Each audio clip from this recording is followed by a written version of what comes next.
pessoal! Sejam muito bem-vindos a mais um programa do Portfólio Global, onde trazemos convidados especiais para conversar sobre o cenário macroeconômico, o que está acontecendo lá fora, às vezes geopolítico, às vezes investimentos internacionais, enfim, tudo que está correlacionado ao portfólio global de vocês, como ser um melhor investidor internacional.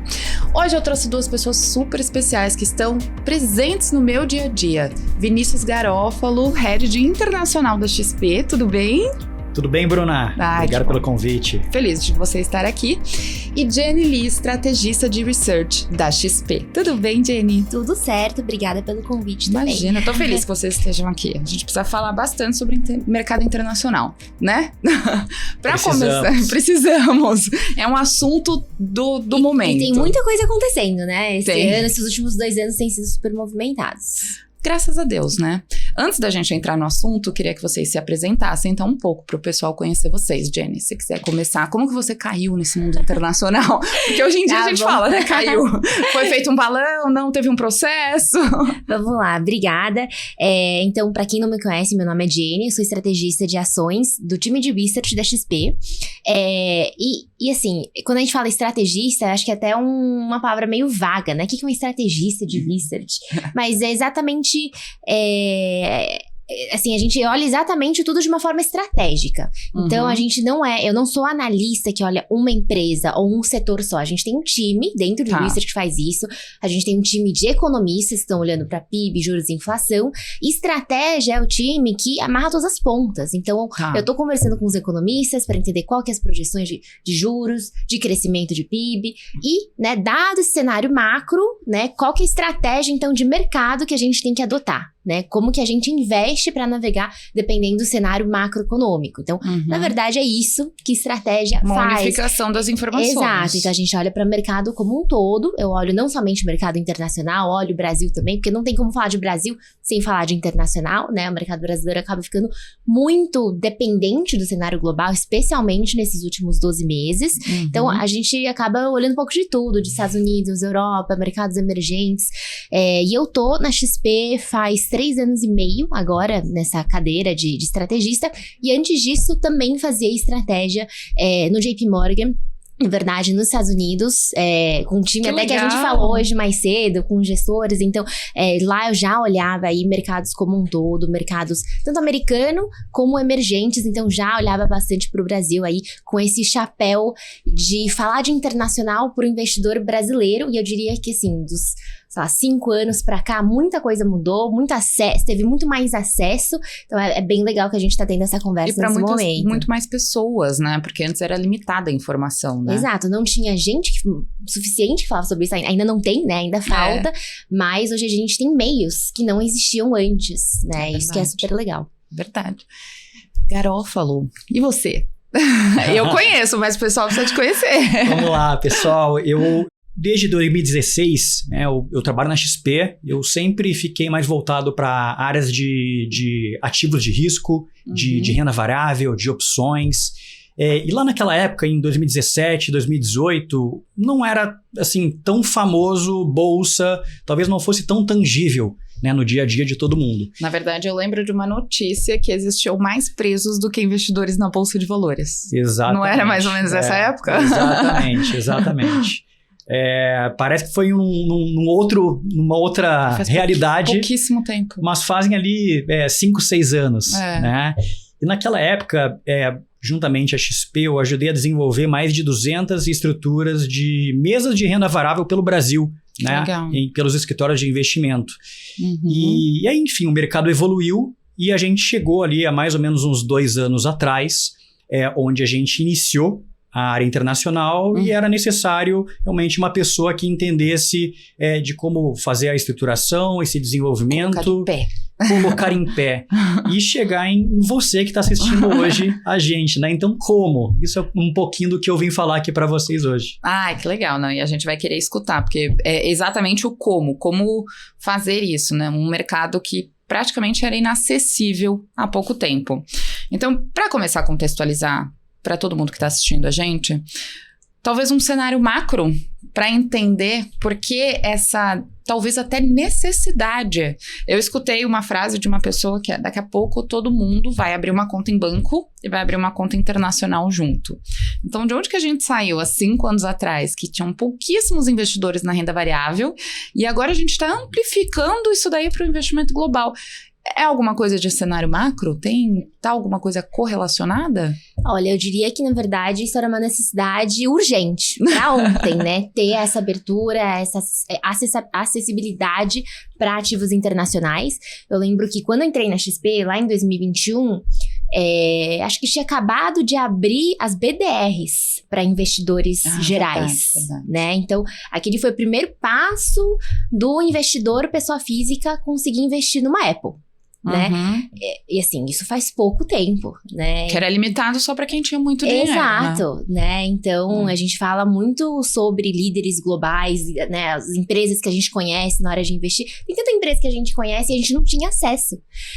Então, eu não diria que tem necessariamente a ver com o cenário macro, mas o cenário macro realmente é muito importante, especialmente quando a gente leva em conta o nosso cenário doméstico, né? Querendo ou não, acho que a gente vive num país que é, né, uma economia emergente, que a gente tem diversas crises, até mais curtas do que as crises globais. A gente tem uma moeda que é muito mais volátil, muito mais fraca. Enfim, várias questões aí macro-domésticas que fazem essa necessidade de diversificar urgente. Então, só começando por ali. Acho que não é o cenário atual, mas era para ontem a gente ter tido esse acesso, né? Era para ontem, assim, a gente que é de mercado, a gente vive em palestra com gestora, com fundo internacional. E eu saía feliz e triste, né, dessas palestras. Eu saía feliz porque, poxa, eu conheci um outro mercado, moeda mais forte do mundo, que é o dólar, outros tipos de investimento. Mas eu saía triste porque eu acabava, né, e eu pensava, bom, agora chegou a hora de investir. Onde que eu vou investir? Quando eu achava um lugar para investir, eu pensava, e a burocracia. Isso já é complicado o imposto de renda no Brasil. Imagina lá fora.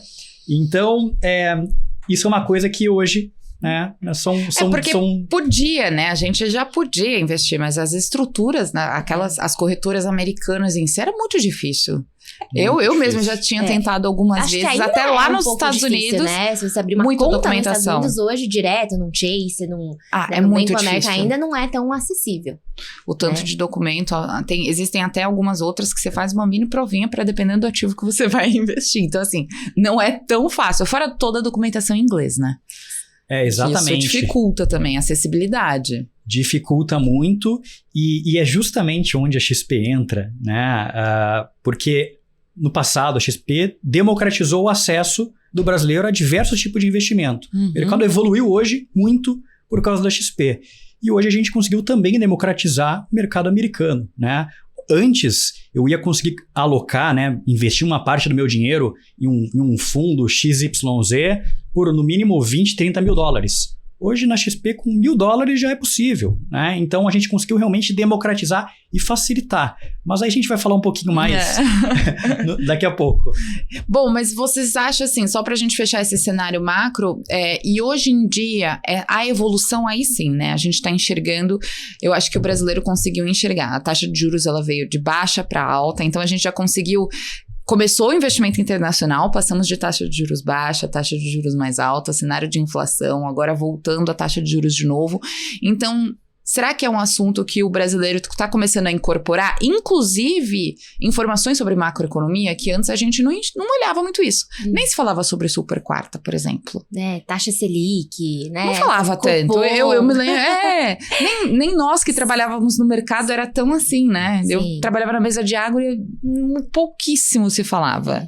Né? Acho que a boa notícia é que hoje a gente tem redes sociais, tem canal no YouTube, tem muita informação. Então, eu acho que os investidores estão cada vez mais abertos e expostos a esse tipo de informação que são cruciais na hora de decidir investimento. E aí, até tentando responder sua primeira pergunta sobre cenário macro, de fato, a gente está passando por um período, ainda diria pós-pandemia, né? Que nem você falou, a gente na pandemia foi uma crise econômica global muito grave, taxas de juros tiveram que cair a praticamente zero no mundo todo para estimular a economia, porque estava tudo paralisado. E logo depois a gente teve aquele período de inflação muito forte, né? Volta à atividade econômica. Então todos os preços subiram, todo mundo sentiu isso no bolso e os juros tiveram que subir. E agora a gente está passando por esse processo de normalização, né? Então juros estão sendo cortados já no Brasil. E lá fora a gente também tem um cenário de que parece que o ciclo de altos juros terminou, mas a gente tem uma grande discussão de quando que eles vão começar a cair. Então é um cenário de bastante incerteza, tanto doméstico quanto internacional, bastante ainda né, volatilidade, que nem a gente tem visto nessas últimas semanas para quem acompanha aí o mercado, né, com bastante atenção. E por isso acho que volta a importância, diversificação, você ter exposição a regiões diferentes, que não são apenas em real, no Brasil. Então, acho que volta a, né, acho que esse benefício de você ter seus ovos em cestos diferentes para conseguir se proteger desse cenário macro, que realmente acho que é muito complexo, né, desde ano passado e esse ano também. E quais são os desafios, Garofalo? Você que tá na linha de frente, porque dito tudo isso, né, são até questões técnicas. Então, quando a gente fala de macroeconomia, taxa Selic, por mais que hoje tá mais no dia a dia, muita gente ainda não conhece. Estamos numa educação financeira que ainda tá crescendo. Né? Se a taxa de juros baixa, eles ainda olham 100% ou 110% do CDI, não entendendo que está correlacionado a uma taxa Selic. E daí, quando vai buscar um investimento internacional, muitas vezes está procurando, não tem um 100% de CDI. Eu escuto pelo menos muito isso. Não, e quando viu, já perdeu 20% de retorno em outro ativo, né? Esperou, quis esperar e já perdeu.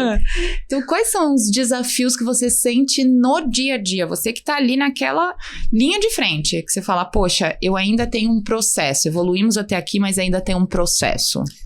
É exatamente sobre esse processo. Eu vou até dar um passo atrás, tá? Porque às vezes, né, a gente vê alguma propaganda, dolarize, envie para fora seu dinheiro, né? Mas a grande pergunta, talvez aqui seja, por quê? Eu vou dar um exemplo para vocês. A gente hoje, mesmo sem perceber, a gente faz uma coisa hoje chamada de transferência de riqueza.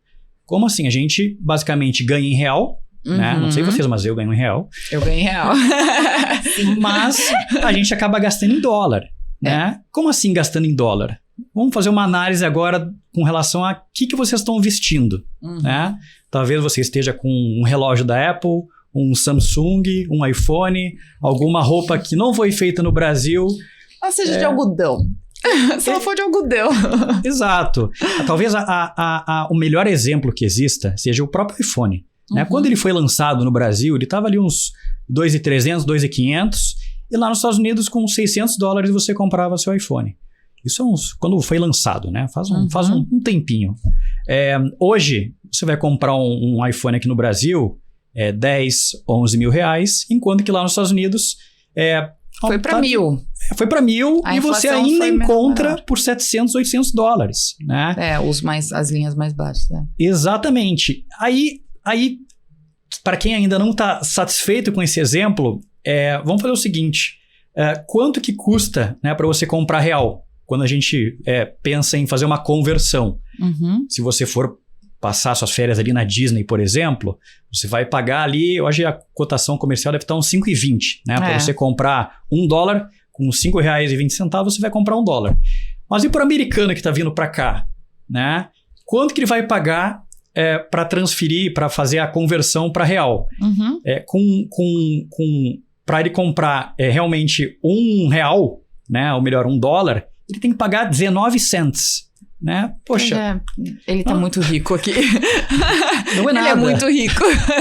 Não é nada. Acho que todo mundo aqui já teve a sensação de ir para fora e se sentir pobre, né? Tem até aquela frase: quem converte não se diverte. Né? Eu vejo isso pelos clientes que ele fala, poxa, Bruna, eu mandei lá 5 dígitos e o meu dinheiro não parece que não rende, fez nada, né? Não fez nada, virou um dinheirinho. Eu falo, calma. Exatamente. E aí, assim, todo mundo trabalha aqui, durante o dia a gente tem nossos afazeres e é difícil de a gente ficar olhando investimentos, ficar olhando essa questão de valor, de dolarização. Mas deixa eu te fazer uma pergunta. E para você que está nos assistindo, nos últimos 100 anos, quantas moedas, quantos reais, tipos de reais a gente já teve? Para quem ainda não sabe, né, ou não lembra, a gente teve basicamente 10 tipos de moeda. Hoje em dia a gente está no real, tá ok, né, tá funcionando. Não enxergo que a gente vai mudar de moeda de novo. Acho que não. Não dá para saber, mas quando a gente fala do dólar, tá ali algumas centenas de anos, né? Então, realmente é uma moeda muito forte. E aí o ponto talvez seja, qual que é a tendência? Eu sempre gosto de fazer esse exemplo para a turma entender muito bem, né? Uhum. Mas qual que é a tendência da moeda, né? Logicamente que o que passou, mas eu vou imaginar o seguinte, você que é empresário, quer pegar um empréstimo, né? Você mora no Brasil. E tem um empresário lá nos Estados Unidos que também vai querer pegar um empréstimo para montar o seu negócio. Quem tem mais chance de dar certo? Né? Quem vai pegar um empréstimo com uma taxa de juros elevada, com mais de 2 dígitos, ou quem tem a possibilidade de pegar um empréstimo com uma taxa de 1 dígito? Provavelmente vai ser a segunda opção. Né? Com certeza. E por essas e outras, nos últimos... desde que o real foi criado, ele perdeu mais de 80% do poder de compra. Do poder de compra perante o dólar. Né? Não, é isso. Eu vou até complementar um pouco, né? A gente até brinca, né? Quando tem uma crise econômica global... Mesmo se a origem for nos Estados Unidos, para onde todo mundo vai? É a fuga pro dólar, do capital. Né? O dólar é considerado o ativo mais defensivo, mais resiliente do mundo. Então, mesmo em crises americanas, todo mundo vai pro dólar, né, para se proteger.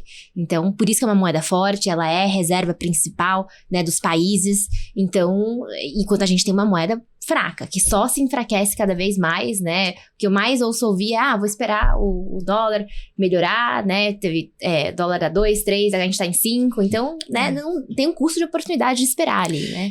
E vocês acham que também tem aquele peso do home bias, um comportamento também? Até, eu sou brasileiro. É que no ainda final... tem um pouquinho disso? É que, assim, a gente tá acostumado com aqueles 12% ao ano. Tá. Né? Somos mal acostumados com uma renda fixa sem risco. Exatamente. Só que a gente não vê o outro lado. Qual que é o problema daquela taxa de juros alta? É que é sem risco e não é, né?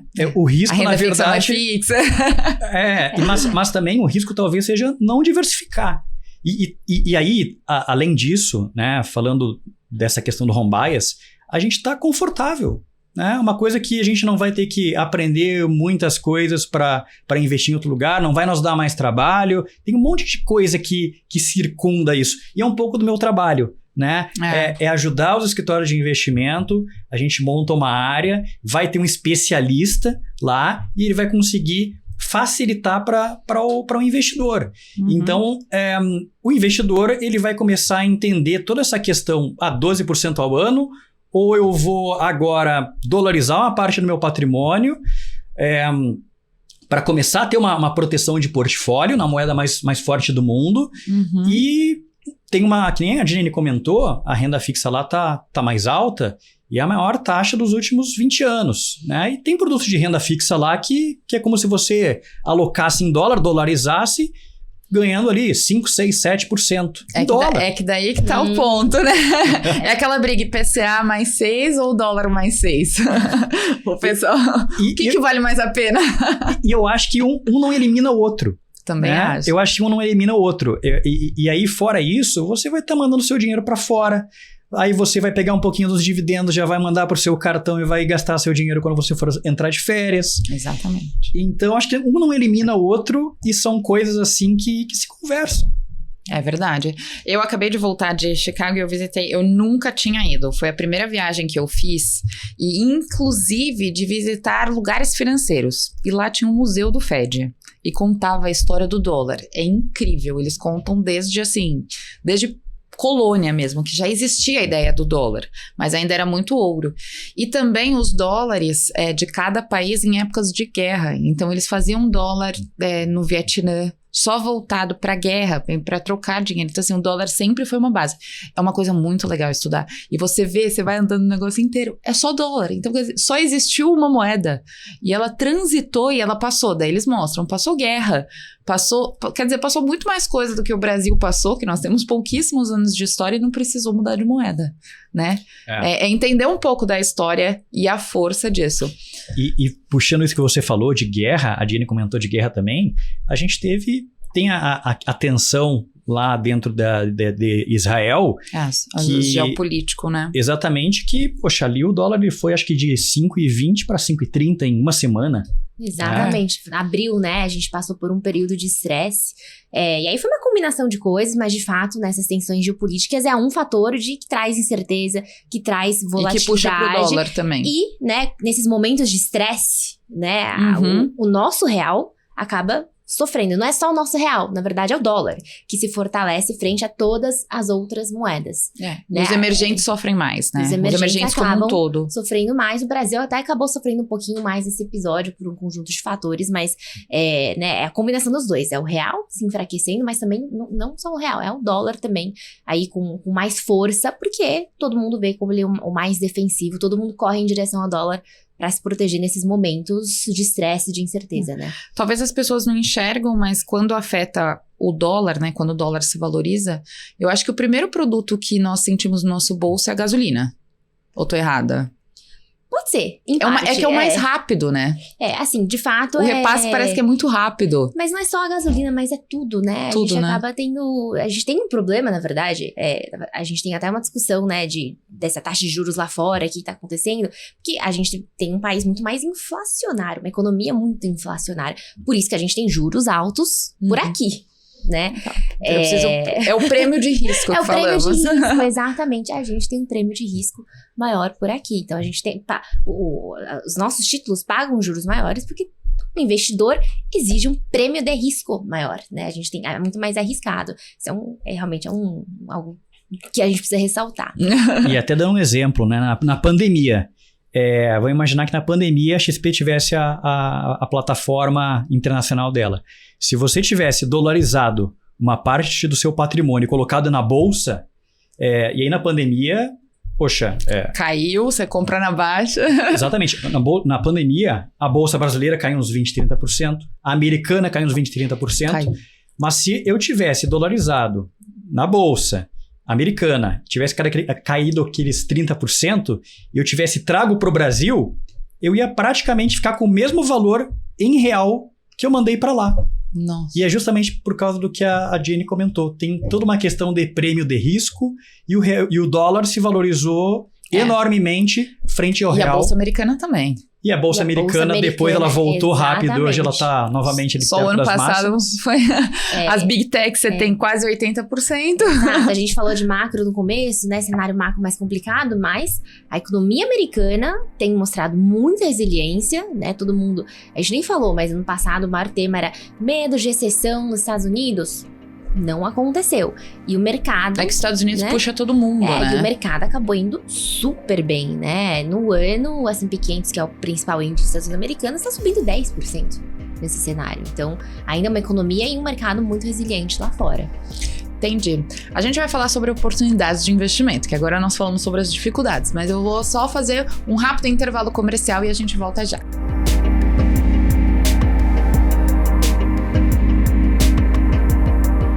Bem-vindos de volta a mais um programa do Portfólio Global. Hoje que nós estamos com duas pessoas incríveis. Vinícius Garofalo, ele que é Head de Internacional da XP, e a Jenny Lee, que é estrategista da Research da XP. Estamos falando bastante, né? Falamos sobre os desafios internacionais. Agora a gente vai trazer sobre as oportunidades. Tem duas específicas. Vamos terminar a internacional, que ainda tem aquela pincelada na criptomoeda. Não tem como falar de internacional e não falar sobre cripto, né?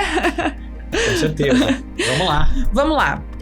Então, em questão, falamos sobre todas as dificuldades, a macroeconomia, então esse cenário, a força do dólar.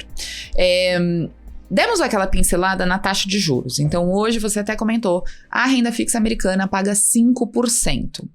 Tem muita gente, eu também fui pesquisar dados, parece que esse ano, em janeiro desse ano, foi o maior número de emissão de bonds americanos, né? Então, títulos de renda fixa americano. A dívida das empresas, né? Que elas contrataram essa dívida e negociaram na Bolsa de Valores. Duas coisas, assim, é uma oportunidade de investimento para travar, então vocês estão vendo as pessoas olhando isso, descorrelacionando com essa taxa de juros brasileira?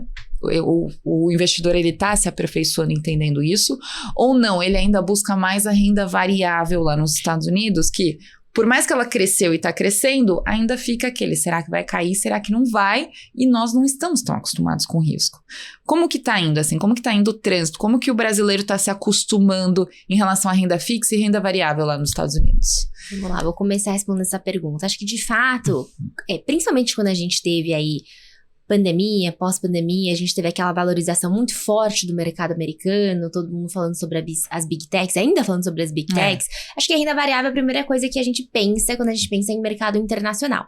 Pensa em investir em Apple, pensa em investir em Microsoft, Disney, enfim, as grandes empresas que estão no mercado de renda variável, que são líderes, né, empresas gigantes. Aí é sonho também, né? O brasileiro, ele cria aquele lado emocional dele. E faz sentido você investir primeiro, né? Porque quando a gente olha para o mercado brasileiro, a gente só tem o quê? Commodities, bancos, né? 40% da nossa bolsa, né? Do Ibovespa, que é o principal índice aqui, são commodities, 25% são bancos. A gente não tem quase nada de tecnologia, de segurança, de cybersecurity, né? Então, a gente não tem esses grandes temas de tecnologia que existem lá fora. Acho que essa é a primeira entrada quando a gente fala de investir lá fora. Mas, né, depois que a gente passou aí, nesses últimos 1 ano, 2 anos, numa escalada de juros americanos, com juros nos Estados Unidos a 5%, que pra gente no Brasil parece pouco, né? A gente tá com a taxa Selic a 10%. Mas, né, para os Estados Unidos isso é bastante juros, a renda fixa começou a ganhar muita atenção também. Exato, né? A gente tá falando de um título que paga 5% ao ano em dólares. Né? Então, cada vez mais a gente tem falado sobre isso, e não tô falando sobre títulos corporativos, a gente tá falando sobre treasuries, títulos do governo americano que, né, tem um... mais seguro que uma empresa. É o mais seguro de tudo, né? Tem um selo de maior qualidade do mundo. Então, você tá praticamente não tomando nenhum risco. Então, a gente tem visto mais interesse, mas também acho que, até da nossa parte, né, tem sido um trabalho de trazer essa informação de que, olha, você pode ter um retorno super atrativo, que você não vê aí há, né, mais de uma década nos Estados Unidos, tomando pouquíssimo risco. E aí é um processo, eu acho, realmente da gente ensinar e mostrar que existe acesso a esse tipo de ativo hoje em dia, né, em 2024, que antes, primeiro, que não tinha essa oportunidade, e segundo, também a gente não tinha essa acessibilidade que a gente tem hoje. Então tá tendo essa movimentação para renda fixa. Você acha que ela tá ganhando cada vez mais espaço? Você que tá ali no dia a dia, o público tá buscando, o investidor internacional tá olhando com aquele carinho maior os 5% e não avesso. Não, com certeza, porque, que nem eu comentei antes, é a melhor taxa dos últimos praticamente 20 anos. E a renda fixa de lá, ela é muito padronizada. Né? Então, quando você, entrando agora, por exemplo, a gente hoje tem treasuries, que é como se fosse o tesouro direto aqui do Brasil, e os bonds, que nada mais é do que um título de dívida, é como se uma Apple emitisse uma dívida e pagasse ali uma debenture, só que 100% dolarizado, vamos dizer. Exato, é a nossa debenture. Um estilo de debenture, só que negociado na Bolsa de Valores. Exatamente. E aí, quando você faz uma alocação nesse ativo, você vai conseguir aproveitar a taxa de juros atual. Né? Vou imaginar que comece a cair a taxa de juros, que é a grande expectativa de todo o mercado. Não sei se nesse ano, mas talvez ali no finalzinho. Você vai continuar ganhando aquela taxa pré-contratada, você vai ganhar um juro semestral, você vai ganhar com uma possível valorização do dólar, inclusive, quanto que o dólar fechou em 2023? Acho que 4,93. Agora deve estar uns 5,15, alguma coisa assim. Não vi hoje. Mas então você já ganhou. Já ganhou. Mesmo que você não ganhe, a ideia é que você aloque pensando no longo prazo, né? E aí, além disso, né, vou imaginar que a taxa de juros de lá caia, você ainda vai ter a possibilidade do seu investimento valorizar um pouco a mais na curva, né? Então você vai, se você quiser sair antes, existe a possibilidade de ter mais um ganhozinho. Mas fazer uma marcação mercado ali. O brasileiro gosta, deixa eu ganhar um pouquinho mais. E também, para complementar, né, a gente tá falando sobre, né, que talvez, né, em algum momento, o próximo passo do Banco Central lá é que a taxa de juros caia. Mas algo que hoje mais cedo no evento que a gente tava até falaram, né? Provavelmente, estruturalmente, né, a gente tá num mundo que é um pouco mais inflacionário do que era antes e que as taxas de juros estruturalmente são maiores do que antes. Então, é muito difícil a gente ver um cenário em que a taxa de juros caia para 0%. Então, provavelmente, ele vai cair, mas provavelmente esse mercado de renda fixa vai continuar com níveis ainda atrativos para o investidor. Então, não é apenas, né, acho que não é no curto prazo que a gente está vendo. Acho que esse mercado de renda fixa, acho que ele vai ganhar cada vez mais importância aí e um espaço aí na alocação do investidor. Agora, um outro desafio, olhando para a renda fixa, não tem, igual eu falei, não tem como tirar essa conexão. Ó, nós falamos sobre as oportunidades, daí tem a renda fixa, o cenário macro e tudo mais. A geopolítica busca também duas coisas. Está buscando, os problemas geopolíticos foram atrás de duas coisas. Tanto a renda fixa, uma segurança, dólar, renda fixa, e a descentralização, que daí é quando a gente fala de criptomoedas, né? Principalmente, eu trouxe esses dias até que foi fundamental, por exemplo, no início da guerra não pode falar uma guerra, mas do conflito Rússia e Ucrânia, porque a Ucrânia, e tanto a Rússia quanto a Ucrânia, né? A Rússia sofreu sanções dos Estados Unidos, então ela tinha que transitar dinheiro através das criptomoedas, e a Ucrânia, para receber doações, também por N problemas, também recebia atrás das criptomoedas. Então, quando a gente fala de internacional, não está muito correlacionado, mas acaba... Que é global, né? Acaba sendo global, exato. A gente já está falando de um produto fora. Então, esse mercado é um mercado que tem ganhado cada vez mais corpo.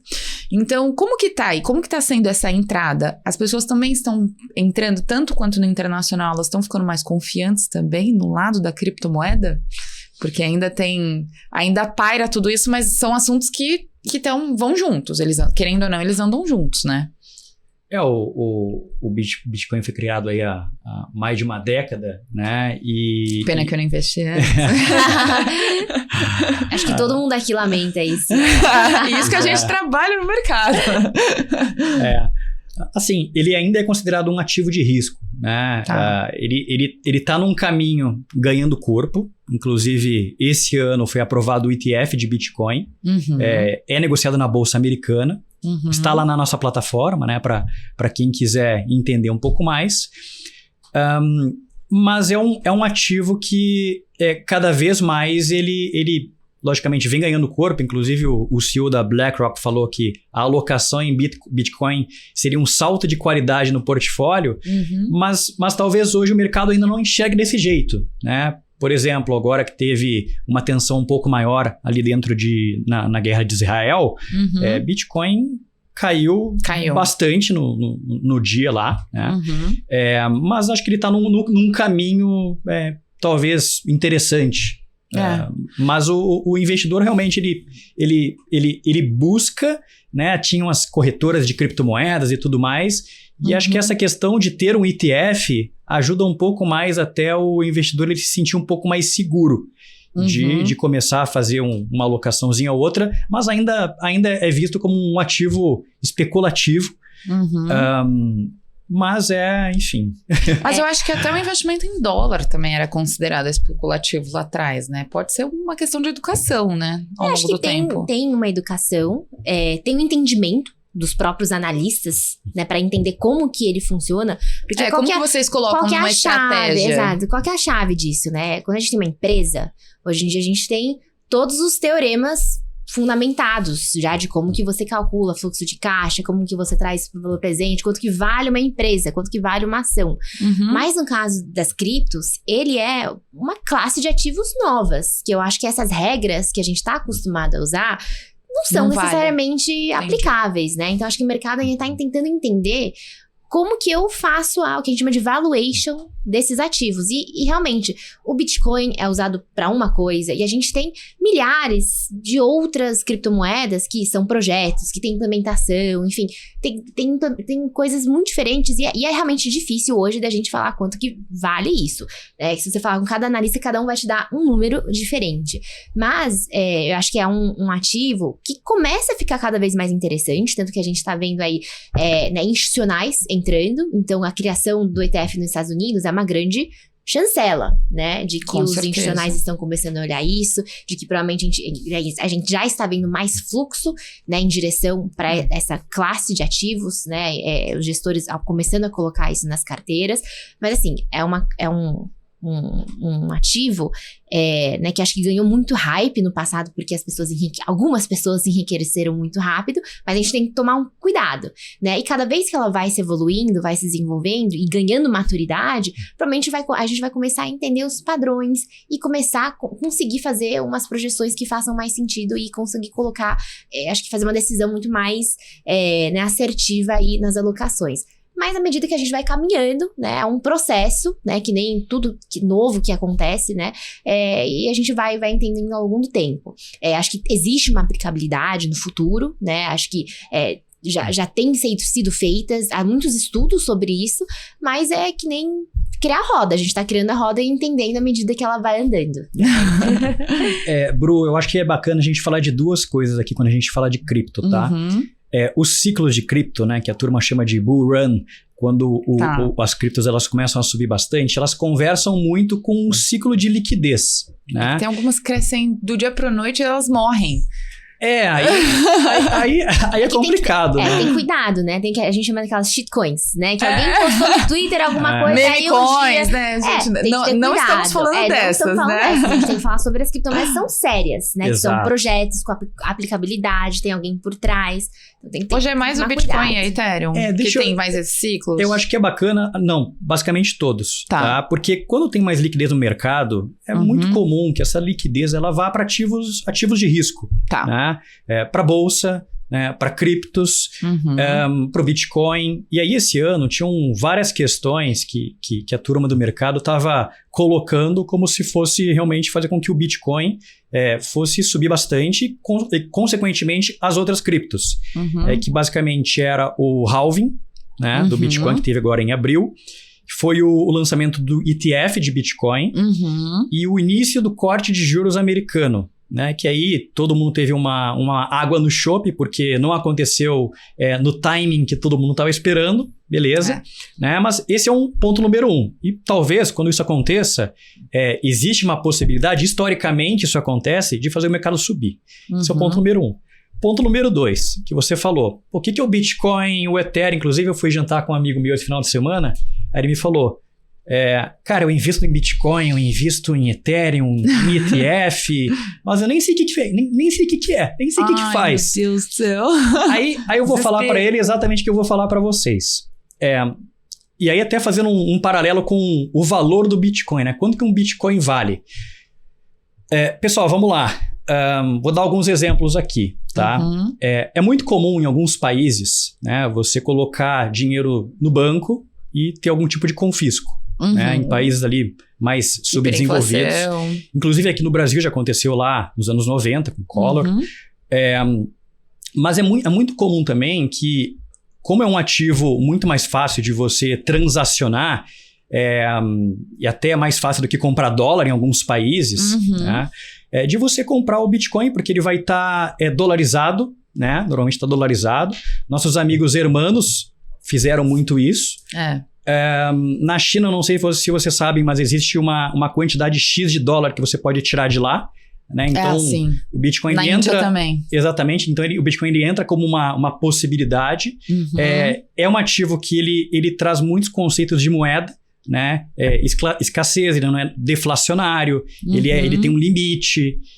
Então, tudo isso tem um valor, tá? E ele está lá, né? E o Bitcoin é uma tecnologia, então ele vai evoluindo, né, com o tempo. E aí a gente tem o Ethereum. Né? O que é o Ethereum? Basicamente ele é um contrato auto-executável. Vini, eu já não entendia antes, agora com isso eu não entendi nada. Então vou trazer aqui para o mundo real. Acho que todo mundo aqui gosta pelo menos um pouquinho de futebol. Sim. Vamos imaginar que você é um jogador e vou imaginar que eu sou um jogador e vou jogar no seu time. Né? Você tem um time, aí não sei qual é o seu time. Eu sou corintiana, mas eu evito falar. Mas vamos lá, vou imaginar que eu vou jogar no seu time, mas eu quero ter uma garantia um pouco maior. Vou jogar no time da Bruna, vou fazer ali alguns tipos de gatilho. Se eu fizer um gol, eu vou ganhar 50 mil. Se eu fizer 2 gols, eu vou ganhar uma luva XYZ. E é comum, às vezes, a gente ver jogador que tá com dinheiro para receber de time e tudo mais. Então imagina se eu faço um contrato com você em Ethereum, ou seja, um contrato auto-executável. Ou seja, se eu fizer 2 gols, eu já tenho certeza que eu vou ganhar ali, sei lá, 50 mil reais. Então, o Ethereum ele ajuda a fazer um contrato auto-executável, e aí a aplicabilidade é 1000, né? Isso é só um exemplo. E aí, qual que é o ponto? Vou dar um exemplo de uma outra criptomoeda só para abrir um pouco mais esse outro universo. Como que dentro do contrato eu vou saber que eu realmente fiz os 2 gols? Onde que eu vou buscar no mundo real essa informação? E tem uma outra moeda, por exemplo, né, que é a Chainlink, que ela faz uma ponte entre o mundo de cripto e o mundo real. Então, ela vai buscar em vários lugares se realmente eu fiz os 2 gols. E aí, ela vai fazer uma consolidação desses valores, vai trazer para o contrato e aí, automaticamente, esse dinheiro vai entrar na minha conta. E é tudo uma tecnologia pensando por trás, o processamento disso. Exato, é isso? Exato, exatamente. Entendi. Então, esse é só um exemplo, né? Mas o mercado ele é muito grande. Eu acho que, salvo engano, a Ethereum não era que estava por trás da tecnologia do real digital? Eles usaram conceitos de contrato inteligente, mas não necessariamente eles precisam fazer em Ethereum. Entendi. Né? Eu não lembro se fizeram ou não. Eu não lembro também, mas eles fizeram de fato, né, assim. o que você falou é importante. Tem 2 usos, né? O Bitcoin é muito mais famoso por ser esse conceito de moeda. E, de fato, ele facilita, né? Pensa que você quer fazer uma transação com alguém de outro país. Aliás, eu já conheci gente que faz um freela para alguém que mora lá fora. Qual é o jeito mais eficiente, né, de você conseguir fazer essa transação? Às vezes, Bitcoin é o mais eficiente, né? Você tira um pouco da burocracia. É óbvio que pode ter um pouco de volatilidade no próprio valor dele, mas acho que esse é o intuito dele, de você usar mais como uma moeda. Agora, todas as outras, Ethereum e outras que surgiram, tem uma aplicabilidade que acho que a gente nem imagina hoje, né? Tem o que você falou, ele é basicamente como se nesse sistema tudo fosse registrado. Então, imagina como isso tiraria a burocracia do nosso dia a dia, facilitaria, a gente teria histórico de tudo, né? Então, o Ethereum ele é mais tecnologia blockchain. Ele é mais tecnologia do que moeda em si. Isso, ele é menos moeda. Ele é menos moeda e ele é mais tecnologia. Por exemplo, o cartório online que eles querem fazer através de blockchain utiliza alguma coisa voltada para isso. Vai precisar de um contrato auto-executável. Entendi. Ele é menos moeda, ele é um contrato. Que eles querem, tem essa ideia de cartório, porque daí seria muito mais fácil, né? Exatamente. Imagina se você compra uma casa, para saber todo o histórico de quem comprou essa casa. 100% registrado, entendi. Ficaria tudo facilmente registrado, né? Hoje é papel, hoje é, né, uma burocracia tudo para você conseguir atrás desse tipo de informação. Nossa, atualizar matrícula hoje em dia, meu Deus do céu. Então, imagina tudo registrado, né? Que você não pode ir atrás e deletar uma informação, você não pode fraudar essa informação. Todo mundo... Né? E ninguém tem o poder, né? Que daí é aquela questão, assim, não é falando nem de Brasil nada, assim, mas é o mundo inteiro. Você não tem o poder político de qualquer país, né? Você não tem esse receio. Ele é independente, né? Acho que foi por isso que esse é um dos principais pontos. Ele é 100% independente aí de outras economias e autoridades. Que também é um ponto polêmico, vamos dizer assim, é um ponto mais controverso. Mas porque enfim, os países não vão querer que todo mundo faça transite o dinheiro através de uma questão descentralizada. Esses bancos centrais estão com essas iniciativas, né, para se modernizar. Aliás, o nosso Banco Central do Brasil acho que é um dos mais modernos e progressistas que tem no mundo. Acho que é o nosso sistema financeiro como um todo. Mas você acha que ainda vai ter? Acho que o pessoal... Eu escutei uma vez, na verdade não só escutei, mas eu fiz uma coligação com aquele livro Sapiens, que ele fala por que o dinheiro existe, né? Por que ele tem esse determinado valor? Porque as pessoas acreditam. Por que uma nota vale R$5? Porque você acredita. Por que vale $1? Porque todo mundo acredita que aquilo vale. Agora, como mensurou? Porque todo mundo acredita naquilo. E o Bitcoin tá nessa fase do acreditar, né? A gente ainda não sabe. A gente ainda não tem essa aplicabilidade. Você não... Por isso que ele o ser humano precisa mexer, já tá na vida dele. Por isso que ele é volátil, né? Um dia ele tá $30 mil, outro dia tá $60 mil. Então, até a gente chegar numa estabilização, acho que vai ter um tempo, mas o Bitcoin é finito, né? Então, em algum momento a gente pode ver aí uma estabilidade aí. Exatamente. Assim, acho que é importante, né? O investidor ele saber que é uma tecnologia. Quando existe uma tecnologia nova, de todas essas que a gente citou, tem um risco-retorno altíssimo, mas tem uma volatilidade altíssima também, né? Então, é complicado você colocar grande parte do seu patrimônio ali. Né? O que é interessante, né? Quando a gente fala de cripto? A principal coisa, acho que é sempre interessante estar exposto, né, um pouquinho do seu portfólio em alternativo. Se estiver dolarizado, melhor ainda. Né? Quantos % do seu patrimônio deveria estar dolarizado? Acho que a grande resposta, que ela é generalizada, é uma parte. Eu não vou falar 5%, 10%, 50%. Isso aí depende da realidade de cada um de vocês. Mas uma parte é interessante. E o futuro, né?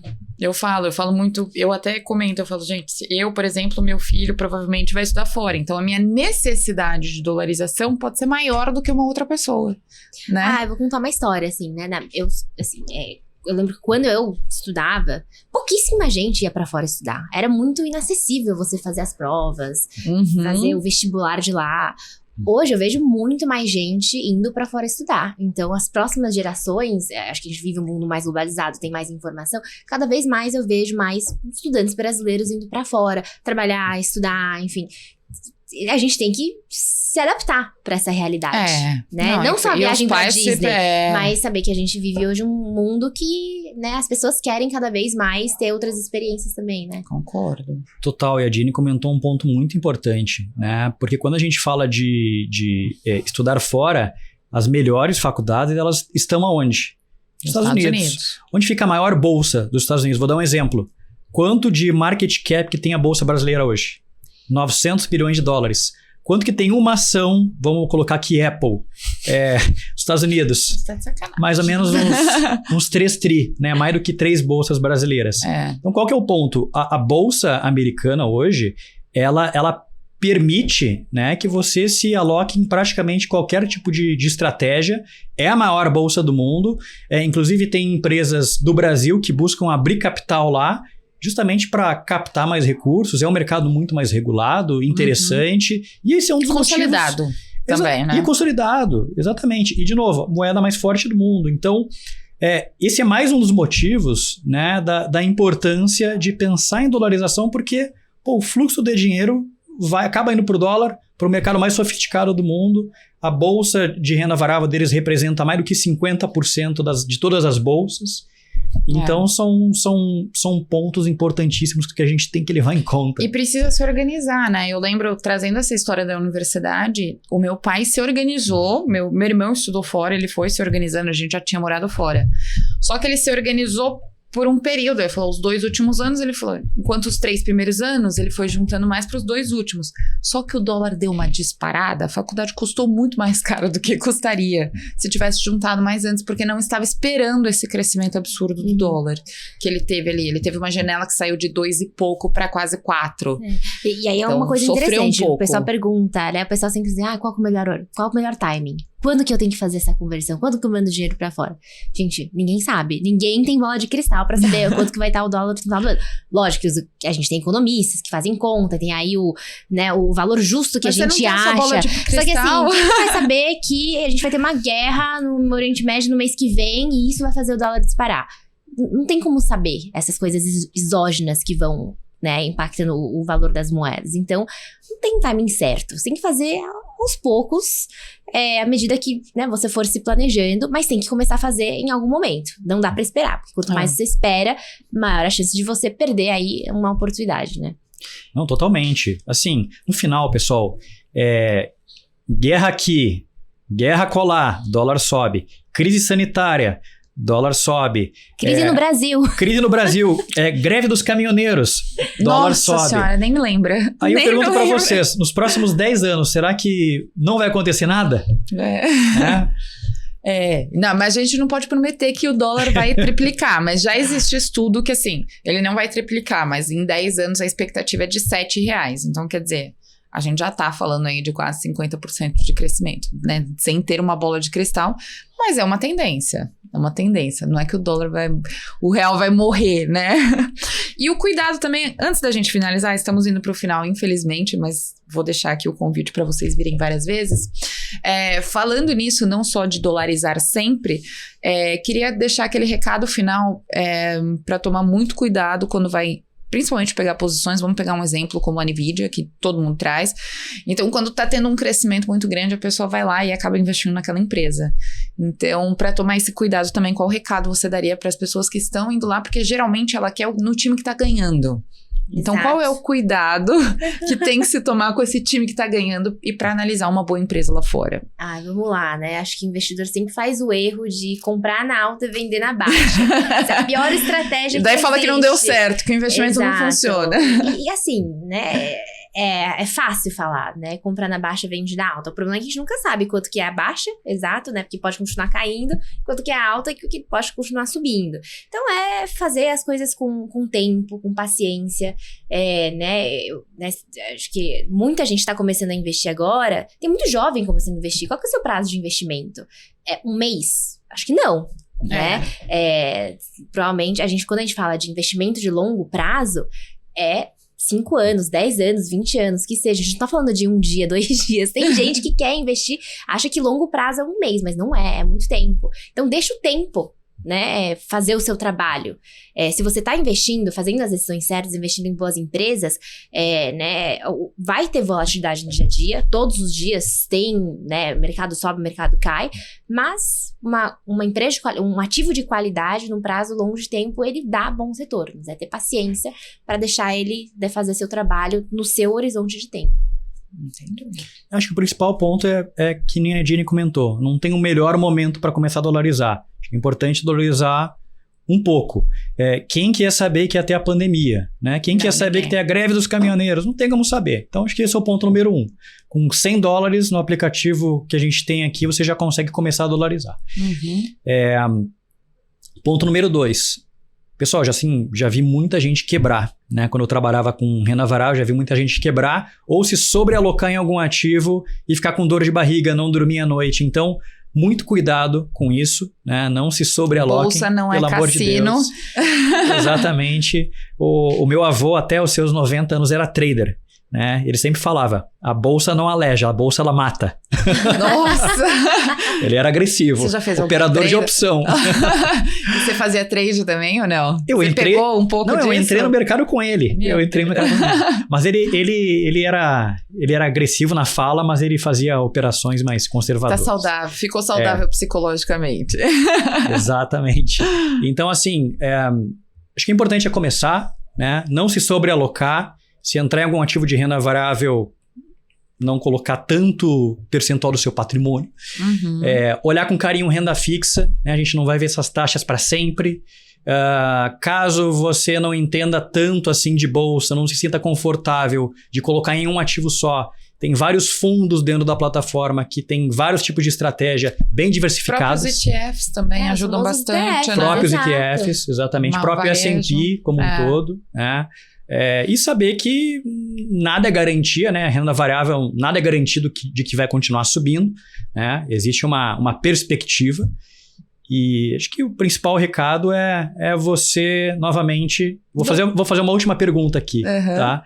Se eu pudesse te dar aqui uma bolsa de $1 milhão e de 5 milhões de reais, só que você só iria poder abrir daqui a 5 anos, qual você escolheria? Acho que esse é o principal ponto da mensagem que a gente quer passar aqui.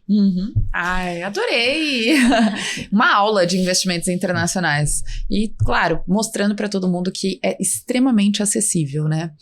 Obrigada, adorei. O papo passa rápido, né? Passa muito rápido. E a gente tem muita coisa. Se deixar, bom, eu falo pouco. A gente ficaria o tempo inteiro aqui. Queria agradecer vocês pela oportunidade de ter vocês aqui. É uma honra ter. Já falo. Podem vir quantas vezes quiserem, se tiverem mais assuntos. Enfim, quando também a gente tiver alguma crise aqui, eu também quero trazer vocês para poder explicar e estar sempre conectado com o investidor aqui, trazendo atualização, porque a gente sabe que o mercado também é volátil, né? As informações também, somos também, é muita informação que chega, e a ideia aqui do Portfólio Global é dar essa acalmada e educar o investidor internacional. Obrigada, viu? Alguma consideração final? Espero o próximo convite. Bom, é isso. Obrigada aqui. Acho que tem muito papo pra falar. Dá pra falar de Brasil, dá pra falar de... A gente nem falou tanto cenário macro, né? Mas, enfim, acho que tem muito assunto realmente. A gente pode pegar um só de cenário macro. Tem muito assunto. Então, e redes sociais, vocês têm? Tenho. O meu é @jenny.xp no Instagram, então me sigam. O meu tá ativo, tá em construção, mas tá lá. Não vai virar influencer? Tô criando coragem, mas tá lá, Vinicius.Garófalo. Já vai lá, pessoal, então força ele a virar um influenciador. Se eu tiver uns 100 seguidores ali, eu começo. Tá bom. Obrigada mesmo. E obrigada a você pela participação. Nos vemos na próxima semana.